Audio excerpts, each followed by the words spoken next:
Question है वो ये है कि ब्यूबोनिक प्लेग का मामला किस देश में सामने आया। जो इसका करेक्ट आंसर है वो है चाइना। ब्यूबोनिक प्लेग का मामला चाइना के बयानू शहर में सबसे पहले सामने आया।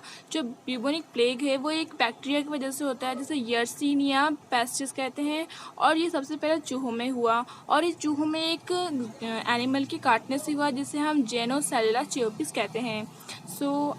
हमारा जो नेक्स्ट क्वेश्चन है वो है इंटेल कैपिटल किस भारतीय कंपनी में निवेश करने जा रही है।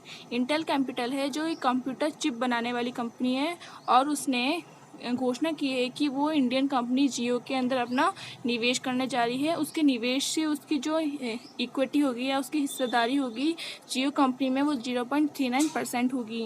It's a big achievement for Jio company. हमारा जो नेक्स्ट क्वेश्चन है वो है IOCL के नए चेयरमैन हैं। जो IOCL है वो एक पेट्रोलियम बनाने वाली कंपनी है, वो इंडिया की कंपनी है, जो एक ऑयल प्रोड्यूसिंग कंपनी है, और जो इसके चेयरमैन है वो है श्रीकांत माधव वैद्य। जो इसका करेक्ट आंसर है वो है श्रीकांत माधव वैद्य।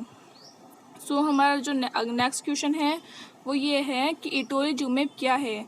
इटोलिजुमेब is a type of medicine. ये एक मेडिसिन है जिसका यूज़ किया सोराइसिस के यूज़ के लिए, उपचार के लिए, यानी सोराइसिस के उपचार के लिए किया जाता है, और ये प्लेग के इलाज में भी काम आती है।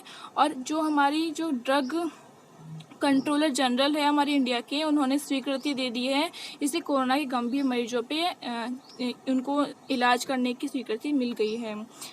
और हमारा जो नेक्स्ट क्वेश्चन है भारत में बाघों की संख्या क्या है। तो हमारे इसका करेक्ट आंसर है 2967।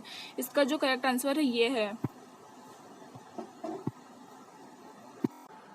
और जो इतना बिग अचीवमेंट जो इंडिया ने किया है वो एक एम की वजह से किया है, और उस एम का नाम है अखिल भारतीय बाघ आंकलन 2018। हमारे इंडिया ने एक एम किया था कि 2022 तक उन्हें हमारी जो इंडिया के बाघों की संख्या है वो इंक्रीज़ करनी है due to many of the reasons population of tiger decreases. तो हमारे इंडिया ने ये अचीव किया है। जो उसकी पॉपुलेशन है वो वर्ल्ड की 75% है टाइगर की। तो it's a big achievement for India. हमारा जो नेक्स्ट क्वेश्चन है वो है हागिया सोफिया कहाँ स्थित है। जो हागिया सोफिया है इसका जो करेक्ट आंसर है वो है टर्की। इसका करेक्ट आंसर टर्की है। ये तुर्की के अंदर स्थित है। और जो हागिया सोफिया एक हिस्टोरिकल बिल्डिंग है, और ये हागिया सोफिया एक चर्च है। इसे एक चर्च बनाया गया था, लेकिन बाद में 1453 में इसे एक मस्जिद बना दिया गया। लेकिन 1935 में तो इसे एक म्यूज़ियम बनाया था। लेकिन अब जो प्रेजेंट टाइम पे इसको वापस कोर्ट ने ऑर्डर दिया है कि इसे वापस एक मॉस्क में कन्वर्ट किया जाए। और जो हमारा नेक्स्ट क्वेश्चन है वो है फीफा महिला विश्व कप 2023 की मेज़बानी कौन करेगा। तो इसका जो करेक्ट आंसर है वो है ऑस्ट्रेलिया और न्यूजीलैंड। इसका करेक्ट आंसर ऑस्ट्रेलिया और न्यूजीलैंड है। ये दोनों संयुक्त रूप से इसका ऑर्गेनाइज करने वाले हैं, दोनों नेशंस। और जो इसका आयोजन है वो 10 जुलाई से 20 अगस्त 2023 के बीच होगा। हमारा जो नेक्स्ट क्वेश्चन है वो है खसरा और रुबेला से मुक्त होने वाले 2 एशियाई देश हैं। जो खसरा और रुबेला से जो मुक्त होने वाले जो देश हैं उनका नाम है श्रीलंका और मालदीव। इसका करेक्ट आंसर है WHO ने कहा है कि श्रीलंका और मालदीव पूरी तरह से खसरा और रुबेला से मुक्त हो चुके हैं। तो ये बहुत अच्छी बात है दोनों नेशंस के लिए। और इंडिया भी कोशिश कर रहा है कि उसका हमारी जो कंट्री है वो पूरी तरह से खसरा और रुबेला से सही हो जाए, और इसके लिए वो बहुत सारे अभियान चला रहा है। टीकाकरण वगैरह हमारे देश में हो रहे हैं खसरा और रुबेला को ख़त्म करने के लिए। तो हमारा जो नेक्स्ट क्वेश्चन है वो है F1 और M1 वीज़ा में फ़र्क क्या है।